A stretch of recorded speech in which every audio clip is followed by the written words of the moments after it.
Hey everybody, it's Pedboss, and you might be like, wait a minute, this isn't a weekend, why is there a video? Very good reason. Bonus XP weekend, I probably won't be able to take the time out to record and render and upload a video, so what I usually do in the videos is talk about the updates. So today was the day of the update, so I'm going to talk about it. First of all, just going to go through the bank. Price of pure essence is rocketing. It's now up to about only been able to buy it at like 140. I snagged it at 146. Or a price drop. Quarter of the Sea and my Slayer tab. Greater Reverence. That's what I've picked up in the sales. Rest of my bank is the same. Right, we're gonna be crafting and talking whilst doing this. Usual disclaimer: I do not claim to be the world's greatest rune crafter. I simply know that I am. Right. The new auras. There's in line with the corruption auras. They've got the Guffix one, which is green and it's all funky. And also the tier 4 versions of pretty much all of the skilling auras have been released. It's called Supreme. They'll be called like Supreme Call of the Sea, Supreme Sure-Footed. That's going to be a bit of a pain to say. They also said that some of the auras are being discounted permanently. Some of them are having their prices changed permanently, which means that if you bought them beforehand at the full price, you will, at some point in the next 3 days, I mean few days is how they phrased it, you'll be given back your points. So maybe in a couple of days you want to check your loyalty points again, because you might have a few hundred extra. There's also a sale on the tier 1 and tier 2 auras. That is why I snagged Greater Reverence and Call of the Sea. I think that's a good thing. I mean, the sales are always good, but the only problem is you always feel, with anything in life, including physical objects, you always feel a little bit cheated if you go down to the shops one week, you buy something for, I don't know, maybe £40.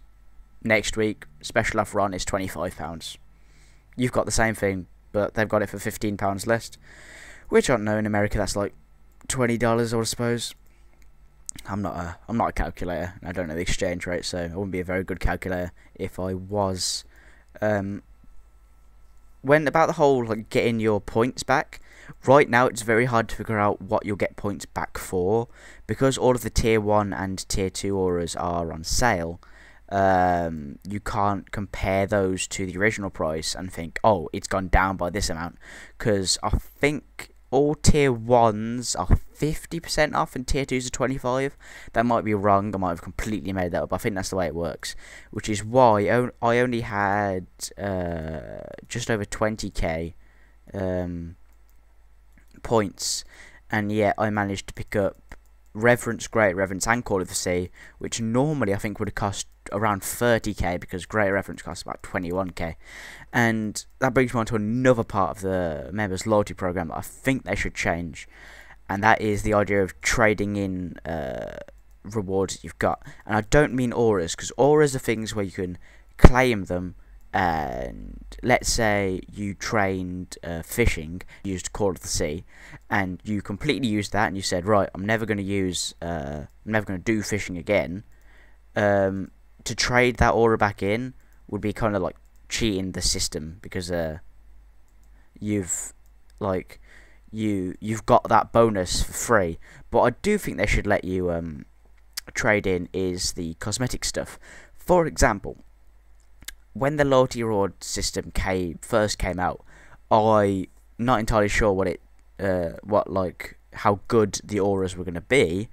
I bought the Saxon and Eastern outfits, I believe, which was a massive mistake, because they only cost about 500 points at the time each, so I only spent 1,000 points on them.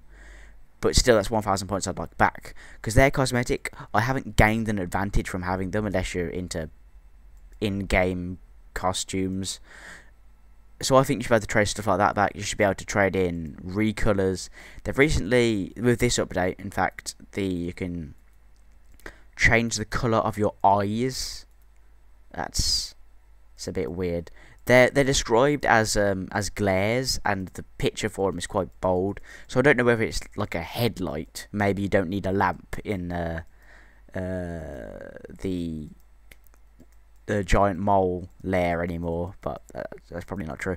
But they just appear to be. Oh, I've got purple eyes now. Wonderful. So if someone's bought that, and they're like 10k points, I think, and the wolf costume is like 8k points. This cosmetic stuff, I don't see the point. Why would you get cosmetic stuff when you can make the game better and more efficient for yourself? Some people play the game for different reasons. I, and most people I know, would rather have something that gave them extra XP than made them look swanky, because when you're looking swanky, you're probably not training a skill. So, to me, the game's all about skilling. But to be able to trade in the stuff, like I said, would only apply to cosmetic things, because if you could just take advantage of the auras, that'd be wrong. But they haven't done that. There's been a lot of speculation going around about whether this is going to be the last bunch of auras, because in case you didn't know, I'll show you once I do this trip. Around the edge of the auras is these 4 little nodes, if you can see. There are 4 little circles around my Jack of Trades here, and the number of ones those are filled in corresponds to what a tier is. Jack of Trades here, it's got 2 filled in because it's a tier 2 aura, and obviously now they've reached tier 4, which means all of them are filled in. And unless they change the way the system works, tier 4 is the highest they can go. So Supreme Reverence, or Call of the Sea, or whatever, is the highest Reverence or Call of the Sea that you can have, because the current system does not accommodate anything higher than that. So if we take as granted that they are going to release higher tiers, a lot of people have been saying kind of ridiculous things about there'll be 8 things going around the edge, and I think no, they've gone for this square, and I think what's going to happen is it won't be red circles that are filled in. They'll be purple, and if it's 1 purple, that means tier 5. If it's 2 purples, that means tier 6, something like that. Because as people have more time to gather the points, the rewards have got to get higher, or else everything's just going to come. Oh, I can just get that in 2 months. I mean. But having said that, the amount of points that you get per month caps out at 15k a month, I believe, after 12 months, but I'm not sure. It caps out at 15k, I think. Pretty sure of that, but I'm not sure on the time frame. And what that does mean is that whilst the original auras couldn't have been too expensive, or else it would have been 3 months, those, or not the original auras, but auras that used to be expensive because they were, say, 3 months, might now only be 2 months. So because the system is capped, the idea of having these really high ones that might cost hundreds of thousands would be ridiculous, because that would take you over a year. I mean, a year at 15k would be 180,000, and a tier 8 would have to cost more than 180,000. And considering that the ones that are like normal, Greater, Master, and Supreme, you have to buy the lower tiers. I think to get up to tier 4 in say Reverence, without the deal, would have been, I think it was 5k for the original, 21k for the one above that, so that's 26k already, which is 2 months. And then I think Master Reverence itself was 30k, so that's 56k, and I think the highest ones are 56k, so that's 112k right there. And that is, what, 7 months of nothing but saving up points just to get 1 aura. Which means they're either going to have to change the way the points work, or they're not going to be able to release higher points. Because there's no way that somebody's going to save for years to get an aura, because in that time a better aura might come out. And that means that websites like the RuneScape Wiki and all these kind of wiki websites that are encyclopedias of the game will not be able to gather statistics on these auras, because for months and months and months it will not be possible for you to get that many points.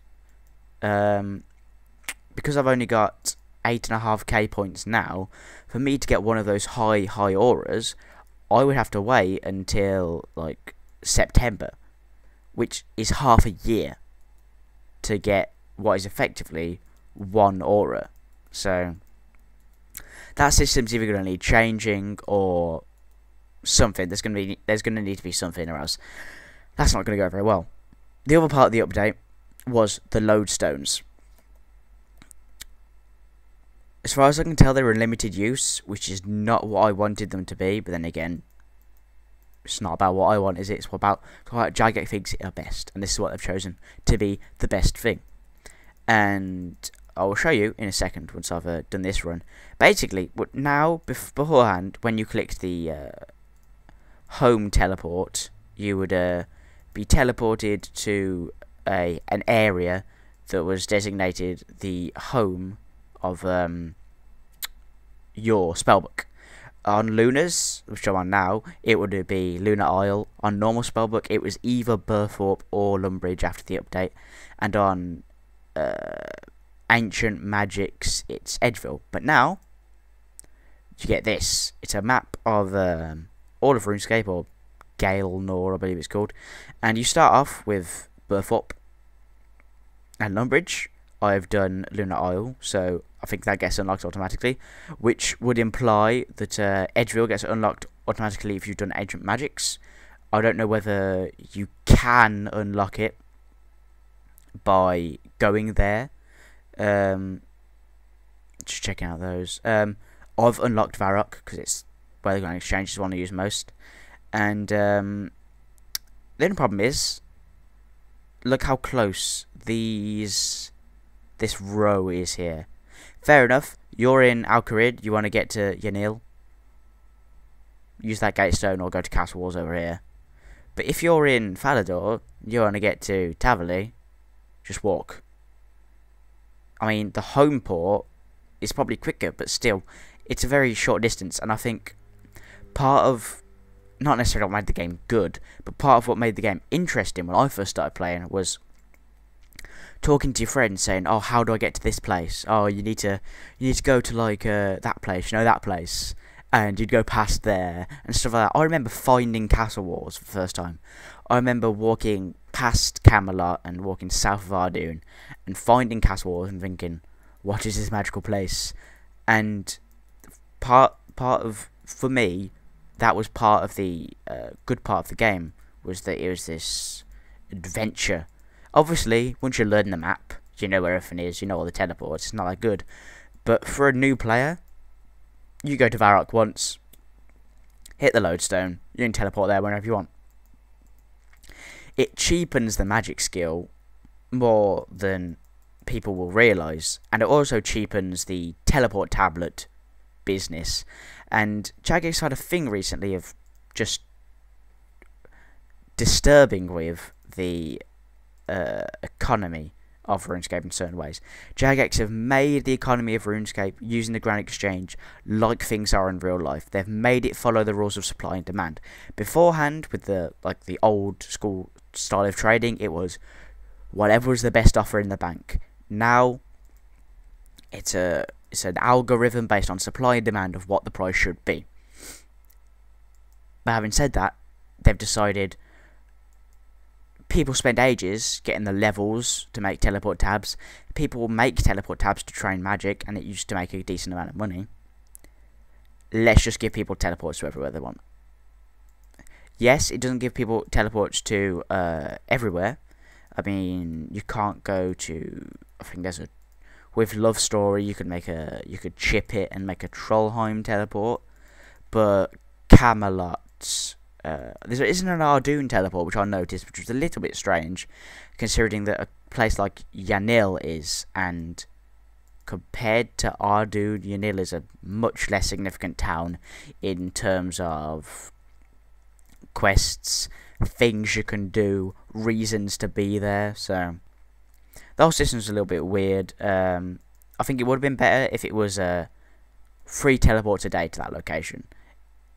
Which would mean that there'd still be a use of teleport tabs, because you could use your 2 free teleports. If you need to use it after that, you could you'd buy a teleport tab or get the magic level required. But the current system for it now, I don't think was the right way to go about it. By the way, 1.4 mil runecrafting XP, which brings me on, forget about the updates now, to this account. 79 runecrafting, just under 100k to go. What a coincidence. Might not be able to get that tonight, but I'll definitely be 80 by the double XP weekend unless my computer breaks. Currently getting about 40k XP an hour, which isn't great because I'm not super efficient, but I can live with 40k an hour in runecrafting. 40k an hour in maybe attack, I'd probably be like, maybe not. But runecrafting at 40k an hour, I can live with. And I've figured out that it would take me about 4 hours to make a video on Saturday. And if Saturday was my first part of the double XP weekend, I could be looking to get around 600k XP, if not more, maybe 700k XP, in those first 4 hours, which is half the amount that I've even got on my counter, and just under half of what I've got total XP. So you've got to understand that time is quite valuable in terms of just how much of an impact that's going to have. I'm not sure if I'm actually going to even try and play on Friday, because this Sunday I set my XP record for runecrafting at 313k, which isn't amazing. It got me to number 13, I think, daily runecrafting gains. And what I want to do this weekend is have Saturday as my first part of the bonus XP weekend, so I get the most, and also get penguin points, so I can get like 20k XP off the penguin points, and then get like a mil runecrafting that one day to set this reasonably high runecrafting goal that can only be achieved on double XP weekend. And like I said, once double XP weekend is over, runecrafting, goodbye for a decent amount of time. Immediately after that, I'm gonna get rid of my effigies, and then I'm gonna get rid of my skull boots. Skull boots will not get me to 80, but I will try and get to 80. I might get to 80 and then get agile legs and then stop. At which point I'll probably do fishing, but that's a couple of weeks in advance, and it's a lot. It's quite a way away. It tells you the amount of money I've got. Runecrafting, if you sell your laws and your astrals and your natures and your deaths, those are the profit making ones, you will make money. A lot of people think that runecrafting is a money drain. Up until level 75, level 75 do not hold teleport runes in your inventory. That's a bad move. But with the addition of the Toggle Zoe, infinite charges really close to a bank, at about 68 to 70, stop putting teleport runes in your inventory, which means that you can sell them to make money. And also, if you don't get enough runes, you can teleport to one of the bankers in the Tsar City, and that's fine. That's my little tip for runecrafting. But anyway, if you enjoyed the video, please do give it a like. If you haven't already, subscribe, and I'll see you soon.